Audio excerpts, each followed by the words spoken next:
Hello everybody, welcome back to 216 Custom Restoration.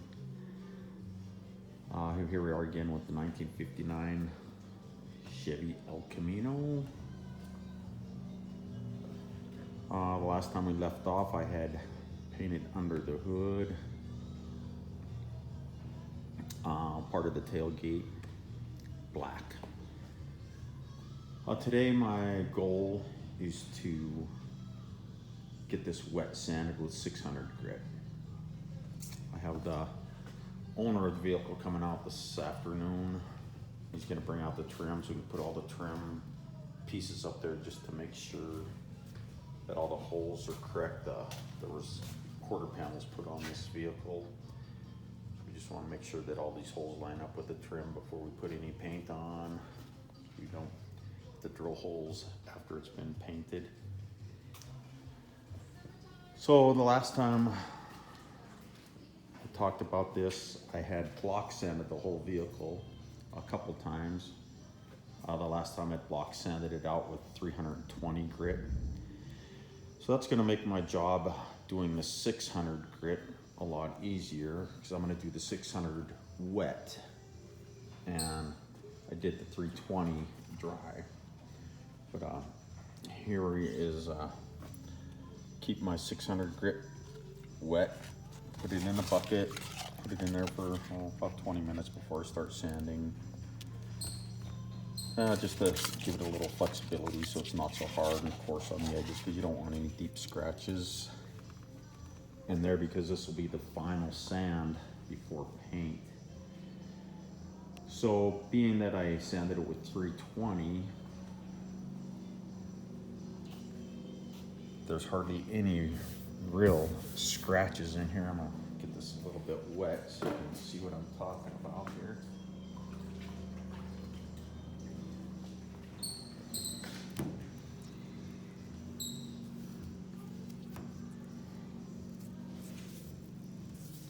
If you look very close, I mean, you really can't see hardly any scratches at all.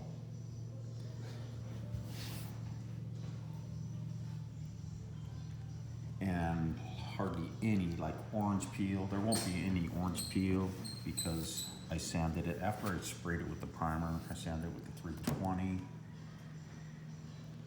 and that really cleaned up any of the orange peel stuff that would be present if I had not sanded with 320. If I would have just primered it and went straight to 600 grit wet, I would have had a lot of work to do to get down to where it is really nice and smooth. And I'm gonna show you some examples of that here in the future on a couple different places, presentations. But I was talking about I had a couple hoods I wanted to paint just for wall art. This is off a 68 Mopar. And I primered this one, but I did not sand it with 320.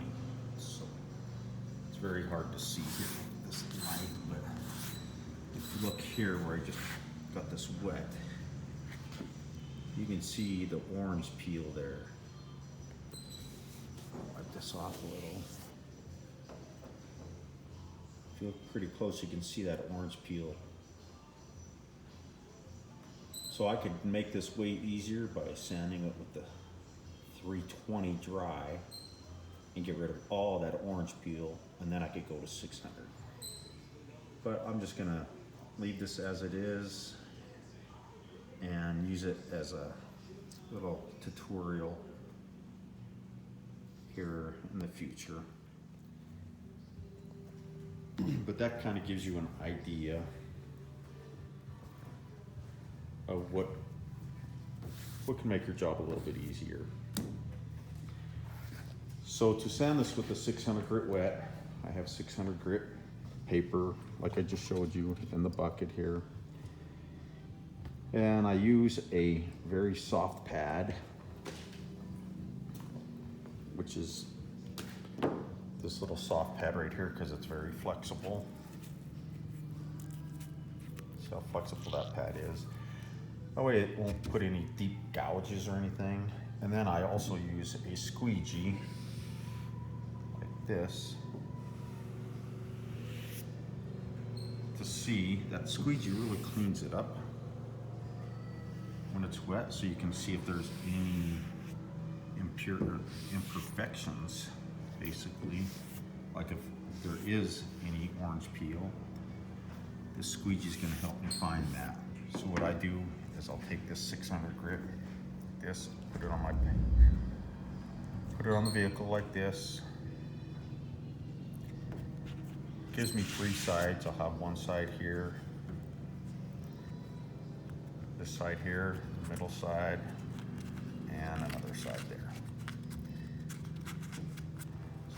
So I get to use this one piece of paper 3 different times.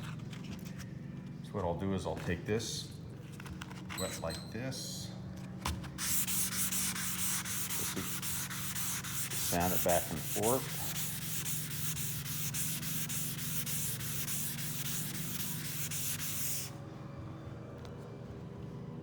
You see it's very, very smooth.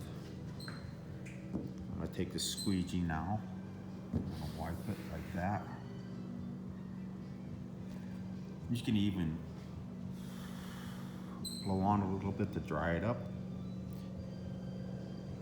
So you can see there's it's very, very smooth now.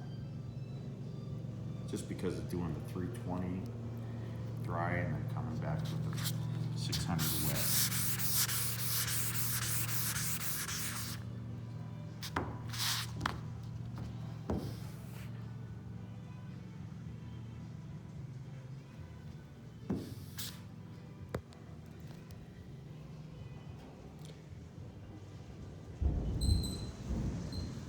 I want to show you over on this other hood that I was just talking about, this Mopar hood.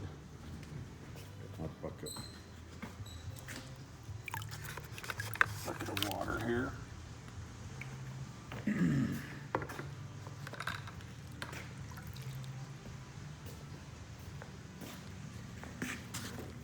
So here's this other hood, and you can hopefully see that orange peel in there.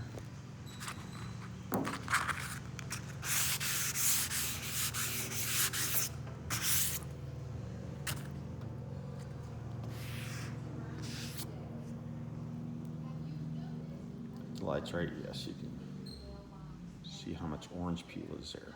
So if you take this 600 grit,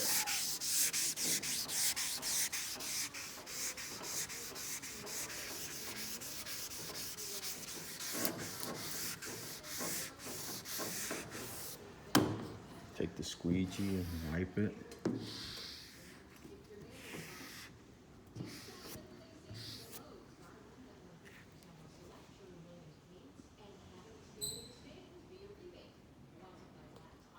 Just cleaning up that orange peel there.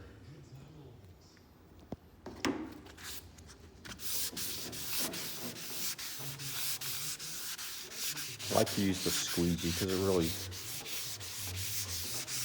helps identify anything, any impurities, imperfections, not impurities, but imperfections as we go along here.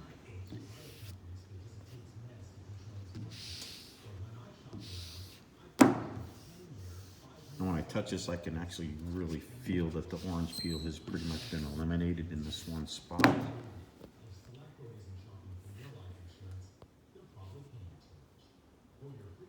Compared to just over a couple inches.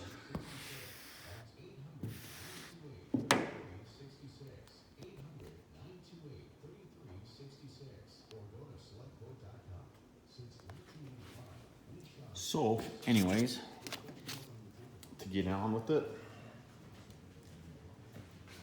that is my goal today, is to get this whole car wet sanded with the 600 grit. First thing is I'll take a hose and I'll wash the car off, not wash it, but spray it off, because it's been sitting, well, I haven't worked on a car for about 2 weeks. I just want to make sure there's no dust or anything like that on here that could get underneath my sandpaper and cause a gouge or a deep scratch or anything. So you got to be very careful, and using that squeegee really helps you identify if there's a deep scratch somewhere, and that way you can attack it with the 600 and try to get it cleaned up. But here you go, 1959 El Camino. Hope you're liking these videos. I'm gonna keep the progress going. And when I get this wet here, it's gonna be a lot easier to remove all of this tape off of here, because before I spray it, I'm gonna put all new tape on around this chrome to make it easier to pull it if it's wet. So I'll get that nice and wet and let it soak for a while I'm doing the car, when I'm sanding the car. Also, in the trunk here, went to a car show a couple weeks ago and found a fella that had a 59 El Camino, and he has a new bed for this. You can see how this is rusted out. Got some pretty bad rust places in it. So instead of trying to fix all that, I'm just gonna buy it. He said he'd sell it for a couple $100, so that's a pretty decent deal. And then I'll get the inside of this painted also. This will also be black. But anyways, hope you're liking the videos. Keep you updated as much as I can. All right. Thanks again, everybody, for watching. Talk to you later. Take care.